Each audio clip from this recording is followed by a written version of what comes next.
ഏതൊരു വെബ്സൈറ്റ് കയറിയിട്ട് ലോഗിൻ ചെയ്യണമെങ്കിൽ നമുക്ക് എന്ത് ആവശ്യമുണ്ട്? ലോഗിൻ ചെയ്യണമെങ്കിൽ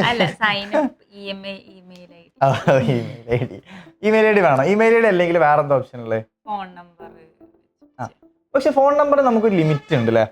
അപ്പൊ നമുക്കൊരു നമ്പർ നമുക്ക് കൊടുക്കാം. നമ്മൾ യൂസ് ചെയ്യുന്ന നമ്പർ കൊടുത്ത് രണ്ടാമത് നമുക്കൊരു ഫേക്ക് നമ്പർ കൊടുക്കാൻ പറ്റില്ല അല്ലെ?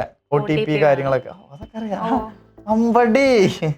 അപ്പോൾ സംഭവം എങ്ങനെയാണെന്ന് വെച്ച് കഴിഞ്ഞാൽ ഇപ്പോൾ ഇമെയിൽ IDs നമുക്ക് ചിലപ്പോൾ ഒരുപാട് ഇമെയിൽ IDസിൻ്റെ ആവശ്യം വരും. കാരണം ഒരുപാട് വെബ്സൈറ്റിൽ ലോഗിൻ ചെയ്യുമ്പോൾ ചില വെബ്സൈറ്റിലൊക്കെ ലോഗിൻ ചെയ്യുന്ന സമയത്ത് നമുക്കൊരു കൺഫ്യൂഷൻ ഉണ്ടാവും. അപ്പോൾ ഇപ്പം എന്താ ചെയ്യുക? എങ്ങനെ ഉണ്ടാക്കുക?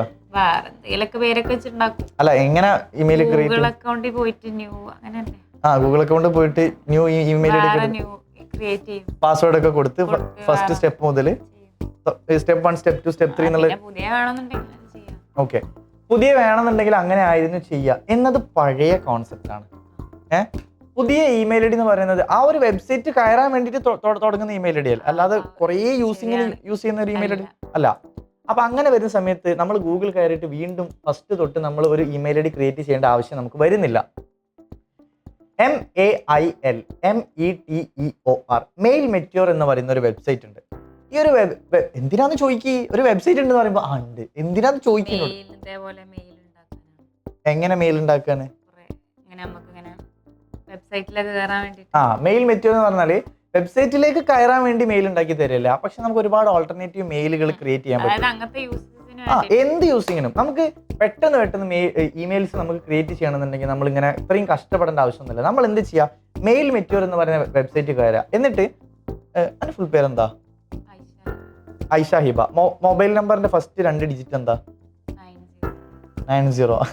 ഐഷ ഹിബ 90. ഓക്കെ. @gmail.com എന്ന് കൊടുത്ത് തൊട്ട് താഴെ ഒരു ഓപ്ഷൻ കാണും, ജനറേറ്റ് എന്ന് പറയുന്ന.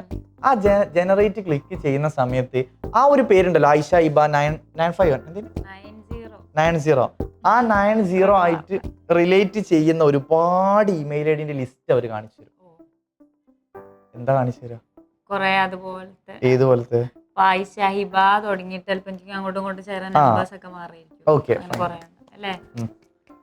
അപ്പൊ അങ്ങനെയുള്ള ഒരുപാട് ഇമെയിൽ ഐ ഡീസ് അവർ നമുക്ക് കാണിച്ചു തരും. സോ നമുക്ക് പെട്ടെന്ന് ഒരു വെബ്സൈറ്റ് കയറിയിട്ട് ലോഗിൻ ചെയ്യണമെങ്കിൽ അതിൽ ഏതെങ്കിലും ഒരു ഇമെയിൽ ഐ ഡി സെലക്ട് ചെയ്ത് കഴിഞ്ഞാൽ അതിൽ കാണിക്കുന്ന ഒരു ഇമെയിൽ ഐ ഡിയും ഒരാൾ യൂസ് ചെയ്യുന്നതാവില്ല, ആവാത്ത ഇമെയിൽ ഐ ഡിസും. സോ നമുക്ക് പെട്ടെന്ന് കയറിയിട്ട് ഒരു ഇമെയിൽ ഐ ഡി എടുക്കണമെന്നുണ്ടെങ്കിൽ അങ്ങനെ കയറിയിട്ട് എടുത്തിട്ട് നമുക്ക് പെട്ടെന്ന് ചെയ്യാൻ വേണ്ടി പറ്റും. ഞാൻ ഈ പറഞ്ഞ വെബ്സൈറ്റിന്റെ പേരെന്താ? മെയിൽ മെറ്റ്യൂറോ? ഹിബന്റെ ഒരു കാര്യം ഞാൻ പറഞ്ഞത്, അതായത് ഇപ്പൊ നമ്മളുണ്ടല്ലോ സ്കൂളിലൊക്കെ നമ്മൾ പഠിക്കുന്ന സമയത്ത് ഇപ്പൊ ടീച്ചർ ക്ലാസ് എടുക്കുമ്പോൾ സ്റ്റുഡൻസ് ഇങ്ങനെ ഒക്കെ ഇങ്ങനെ കേട്ടിരിക്കുമല്ലോ, ഒക്കെ അറിയാന്നുള്ള രീതിയിൽ അവസാനം കറക്റ്റാണ്. അവസാനം ക്വസ്റ്റ്യൻ ചോദിക്കുന്ന സമയത്ത് ഒന്നും ശ്രദ്ധിച്ചിട്ടുണ്ടാവില്ല, ഏതോ ലോകത്ത് കിനാവ് കണ്ടിരിക്കുക.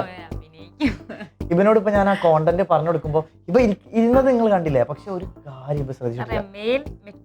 മെയിൽ മെറ്റ്യൂർ എന്ന് പറയുന്നതാണ് ആ ഒരു വെബ്സൈറ്റിന്റെ പേര്. അതിൽ കയറിയിട്ട് നിങ്ങൾ എന്ത് ചെയ്യുക, ആൾട്ടർനേറ്റീവ് വെബ്സൈറ്റ് അല്ല, അത് ഞാൻ പറയുമ്പോൾ തിരുത്തിക്കൊണ്ടാ. ഓൾട്ടർനേറ്റീവ് ഇമെയിൽ IDs നിങ്ങൾക്ക് പെട്ടെന്ന് ക്രിയേറ്റ് ചെയ്യണമെന്നുണ്ടെങ്കിൽ നിങ്ങൾ എന്ത് ചെയ്യുക, മെയിൽ മെറ്റ്യൂർ എന്ന് പറയുന്ന ഒരു വെബ്സൈറ്റ് കയറിയിട്ട് നിങ്ങളുടെ ഒരു ഇമെയിൽ ഐ ഡി അടിച്ചു കൊടുക്കുക. എന്നിട്ട് തൊട്ട് താഴെ ജനറേറ്റ് കൊടുത്തിട്ട് അതുമായി കണക്ട് ചെയ്യുന്ന ഒരുപാട് ഇമെയിൽ IDs നിങ്ങൾക്ക് കാണിച്ചു തരും, വേണ്ടത് സെലക്ട് ചെയ്യുക. സോ നിങ്ങൾ ഇതൊന്ന് ട്രൈ ചെയ്യുന്നതിന് മുന്നേ ഗൂഗിൾ കയറിയിട്ട് ഈ ഒരു വെബ്സൈറ്റ് അടിക്കുന്ന സമയത്ത് അതിന്റെ ഡീറ്റെയിൽസ് ഒന്ന് വായിച്ചു നോക്കുക. ഏതൊരു വെബ്സൈറ്റ് നമ്മൾ ഏതൊരു കോണ്ടന്റ് പറയുന്ന സമയത്തും നിങ്ങൾ അതിനെക്കുറിച്ച് അതിലെന്താണ് പറയുന്നത് എന്ന് വായിച്ചു നോക്കിയതിന് ശേഷം മാത്രം അത് യൂസ് ചെയ്യുക.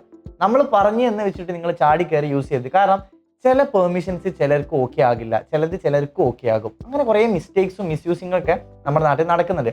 സോ നിങ്ങൾക്ക് ഓക്കെ ആണോ അല്ലേ എന്ന് നിങ്ങൾ സ്വയം വായിച്ചു നോക്കി മനസ്സിലാക്കിയിട്ട് ഓക്കെ ആണെങ്കിൽ ആ ഒരു വെബ്സൈറ്റ് യൂസ് ചെയ്യാം എന്നേ നമ്മൾ പറയുന്നുള്ളൂ. ഓക്കെ. സോ ആവശ്യമുണ്ടെങ്കിൽ വായിച്ചു നോക്കിയിട്ട് ഓക്കെ ആണെങ്കിൽ ട്രൈ ചെയ്ത് നോക്കുക. ഇതുപോലുള്ള കൂടുതൽ ഇൻഫോർമേറ്റീവ് ആയിട്ടുള്ള വീഡിയോസിനും കെൻമിയുടെ online and offline digital marketing കോഴ്സിനെ കുറിച്ച് കൂടുതൽ അറിയാനും അഡ്മിഷൻ എടുക്കാനും ഡിസ്ക്രിപ്ഷനിൽ കൊടുത്ത നമ്പറിൽ ഇപ്പം തന്നെ കോൺടാക്ട് ചെയ്യുക.